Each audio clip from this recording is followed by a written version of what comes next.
দীর্ঘ ৪৭ বছর পর এশিয়ান কাপ খেলার দ্বারপ্রান্তে বাংলাদেশ, সাথে ২০৩০ বিশ্বকাপ খেলার পথ সহজ করার সুযোগ টাইগারদের সামনে।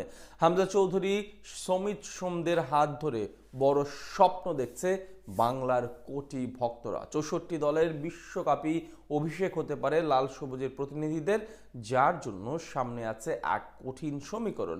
এশিয়ান কাপ খেলার সমীকরণ আর বিশ্বকাপে ওঠার সম্ভাবনা নিয়ে বিস্তারিত জানবো রিপোর্টে।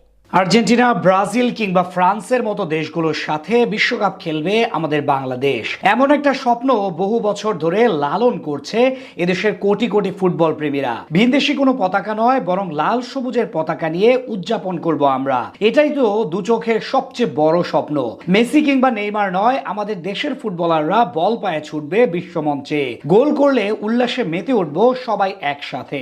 এমন একটা মুহূর্তের অপেক্ষায় আমরা সকলে। কাল্পনিক কোনো গল্প নয়, চাইলে এই কথাগুলো সত্যি হতে পারে আমাদের ক্ষেত্রে। হামজা চৌধুরী, সামিত সোমদের হাত ধরে বিশ্বকাপে জায়গা করে নিতে পারে বাংলাদেশ। ২০৩০ সালে হতে পারে সব কথার সত্যিকারের প্রতিফলন। সাথে দীর্ঘ ২২ বছর পর এশিয়ান কাপ খেলার যোগ্যতা অর্জন করার সুযোগ আসছে হাভিয়ার কাবরেরার শিষ্যদের। বাংলাদেশ ফুটবল দল এখন খেলছে এশিয়ান কাপ বাছাই পর্বের চূড়ান্ত রাউন্ডে, যেখানে মোট ২৪টা দেশ লড়ছে ৬টি আলাদা গ্রুপে ভাগ হয়ে। ২০২৭ সালে সৌদি আরবের মাটিতে এশিয়ার সেরা ২৪টি দলের অংশগ্রহণে আয়োজিত হবে এশিয়ান কাপ। সেখানে অলরেডি 18টি দল নিশ্চিত, বাকি 6 দল আসবে বাছাই পর্ব থেকে।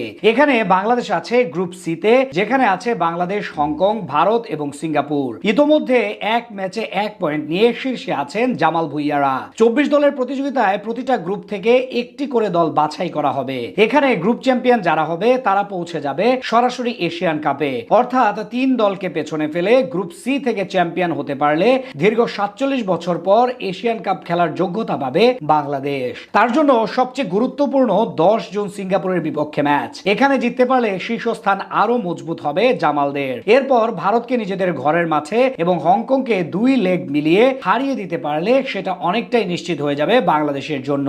শোনা যাচ্ছে ২০৩০ বিশ্বকাপ হতে পারে ৬৪ দলের সমন্বয়ে। সেটা সত্যি হলে এশিয়া মহাদেশ থেকে বাড়বে অংশগ্রহণকারী দলের সংখ্যা। সেক্ষেত্রে ২০২৭ সালে এশিয়ান কাপে যদি বাংলাদেশ জায়গা করে নিতে পারে এবং সেখানে ভালো কিছু করতে পারে, তাহলে অনেকটা সহজ হয়ে যাবে বিশ্বকাপের পথ। এছাড়া বিশ্বকাপ বাছাই পর্বের ধাপও অপেক্ষাকৃত সহজ হবে ২০৩০ সালে। আর দেশের ফুটবলের এই অগ্রগতি যদি চলমান থাকে, তাহলে দক্ষিণ এশিয়ার সবগুলো দেশকে টক্কর দিয়ে গোটা এশিয়ার মধ্যে আধিপত্য শুরু করতে পারবে জামাল ভুইয়ারা। সেটা সম্ভব হলে অদূর ভবিষ্যৎ পর্যন্ত প্রবাসী ফুটবলারদের আগমন অব্যাহত থাকবে। ইতিমধ্যে হামজা চৌধুরী ও সামিত সোম যোগ দিয়েছেন বাংলাদেশের স্কোয়াডে। কিউবা মিচেল, ফাহমিদুল ইসলাম সহ আরো বেশ কিছু প্রতিভাবান ও বিশ্বমানের ফুটবলার আসতে যাচ্ছেন বঙ্গপাড়ে। তাদের নিয়ে আগামী কয়েক বছরের মধ্যে শক্তিশালী দলে পরিণত হবে বাংলাদেশ।